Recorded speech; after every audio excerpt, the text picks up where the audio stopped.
ஏன் அம்மா வேறவனா சாப்பிட மாட்டீங்களா? ஏன் நல்லா வரவ மாட்டாங்களோ? ஒருத்தவங்க நம்மளுக்கு கமெண்ட் பண்ணாங்க தெரியுமா?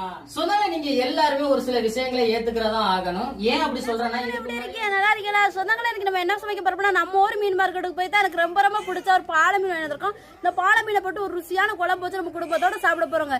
எனக்கு மட்டும் இல்லைங்க, நம்ம பகுதியில பெரும்பாலும் பேருக்கு இந்த பாலை மீன் ரொம்பவே பிடிக்குங்க. இப்போ எப்பவும் போல பாலை மீன் சுத்தம் பண்ணி எடுத்துக்கிறோம்.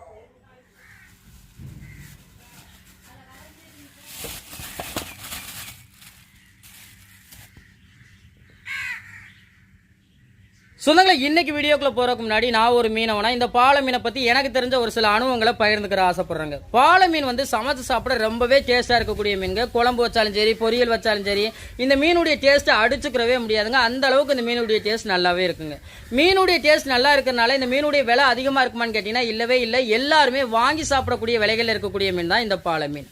ஆனா மற்ற மீன்களை மாதிரி இந்த மீன்கள் வந்து ரெகுலரெல்லாம் கிடைக்காது, அந்தந்த சீசன்களுக்கு தான் கிடைக்கும். இந்த டயத்துல நம்ம பகுதியில் பெரும்பாலும் இந்த பாலை மீன்கள் கிடைக்கும். இந்த பாலை மீன் பிடிக்காதவங்க நம்ம பகுதியில் யாருமே இருக்க மாட்டாங்க. அந்த அளவுக்கு இந்த பாலை மீனுடைய டேஸ்ட் வந்து நல்லா இருக்குங்க.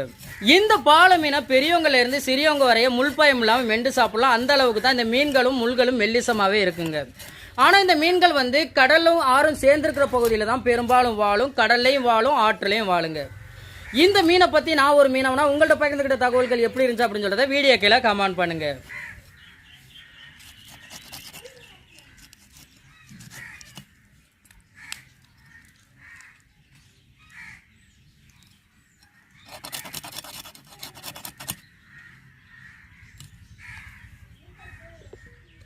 மீனை நல்லா வெட்டி எடுத்துக்கிட்டாச்சுங்க, போட்டு உரசி கழுவிக்கிறோம்.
மீனையும் சுத்தம் பண்ணி எடுத்துக்கிட்டாச்சு. மீன் குழம்புக்கு தேவையான பொருட்களையும் ரெடி பண்ணி எடுத்துக்கிட்டாச்சு. குழம்பு கூட்டி எடுத்துக்கிறோம்.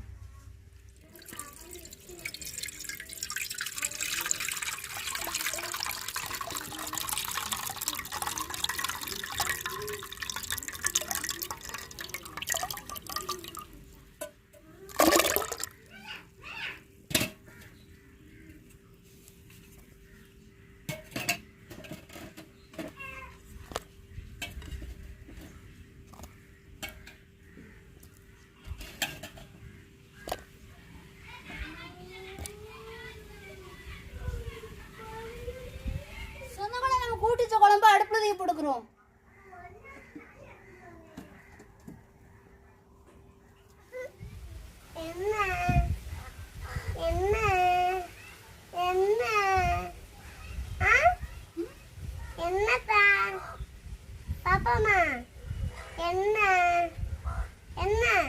அங்க ஒரு அக்காவ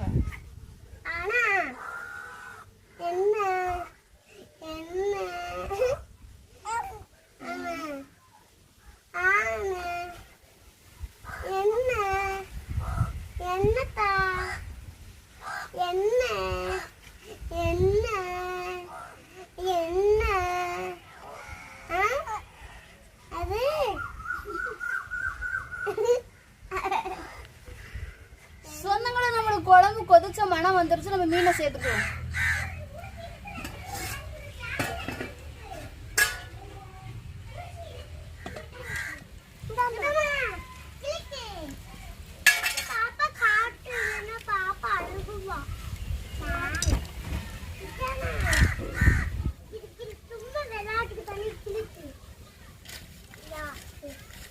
தேவையான உப்பு போட்டுக்கணும்.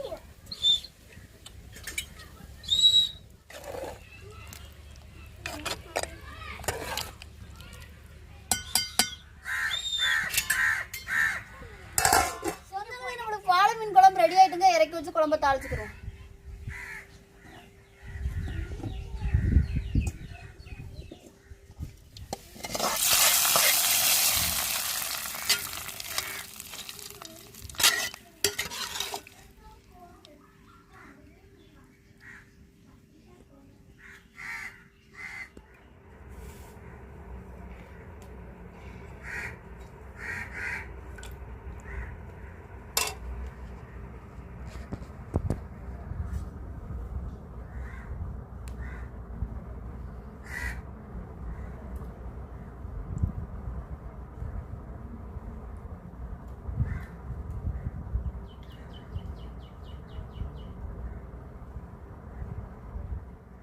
எல்லா சொந்தங்களுமே எப்படி இருக்கீங்க? நல்லா இருக்கீங்களா? சொந்தங்களே, இன்னைக்கு நமக்கு ரொம்பவே பிடிச்ச பாலை மீன் வாங்கி தான் இன்னைக்கு குழம்பு வச்சிருக்காங்க. நம்ம குடும்பத்தோட சாப்பிட போறோங்க.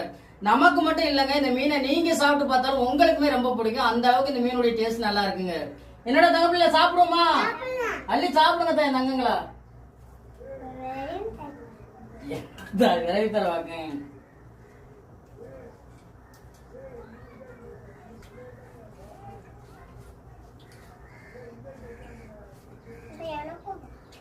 ஏன் அம்மா வேறவனா சாப்பிட மாட்டீங்களா?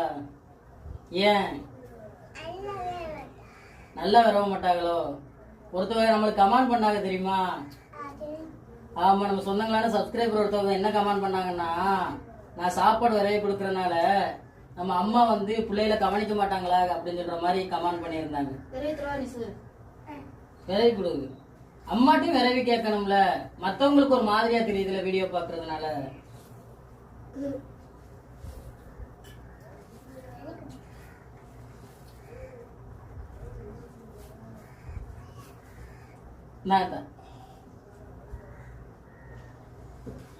அம்மா விரைவி கொடுத்தாலும் நல்லா இருக்கும், அப்பா விரைவி கொடுத்தாலும் நல்லா இருக்கும். என்னத்தா ரெண்டு பேர்த்தையும் பவுந்து விரைவி கேட்கணும், சரியா?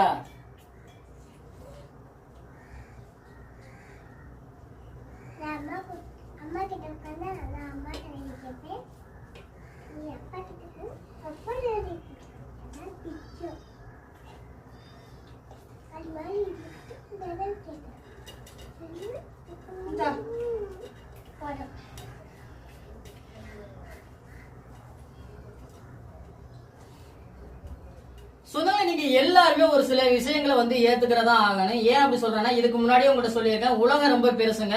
ஒவ்வொருத்தவங்களும் அவங்கவுங்க பகுதியில ஒவ்வொருத்தவங்களும் அவங்களுக்கு பிடிச்ச மாதிரி வந்து சமைப்பாங்க. அதே மாதிரிதான் நம்ம பகுதியில பெரும்பாலும் பேர் வந்து இதே மாதிரிதான் மீன் குழம்பு வைப்பாங்க. அதே மாதிரிதான் நம்ம மீன் குழம்பு வச்சு வீடியோ பதிவுகள் பண்றோம். ஒரு சிலர் அவங்க பகுதியில இருக்கக்கூடிய ஸ்டைல்ல வந்து மீன் குழம்பு வைக்கிறாங்க அப்படின்னு சொல்லி ஏத்துக்கிறாங்க.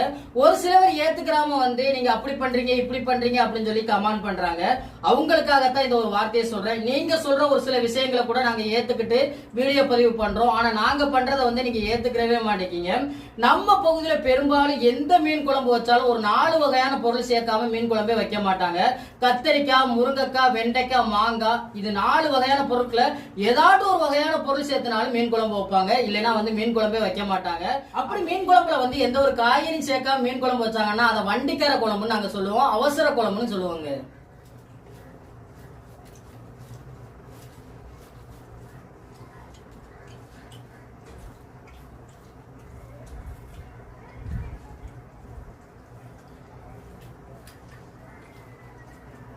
அங்க பிள்ளைல எப்படா இருக்கு? செம்மையா இருக்கா? அள்ளி சாப்பிடுங்கடா தங்கம். சொன்னாலும் இந்த வீடியோ பதிவுல இந்த பாலை மீனை பத்தி ஒரு சில விஷயங்கள் சொல்லியிருப்பேன். பெரியவங்களா இருந்தாலும் சரி, சிறியவங்களா இருந்தாலும் சரி, இந்த மீன்ல வந்து முள் பையன் இல்லாம சாப்பிடலாம் அப்படின்னு சொல்றது நான் எப்படி சாப்பிடுறேன்னு சொல்லி பாருங்க.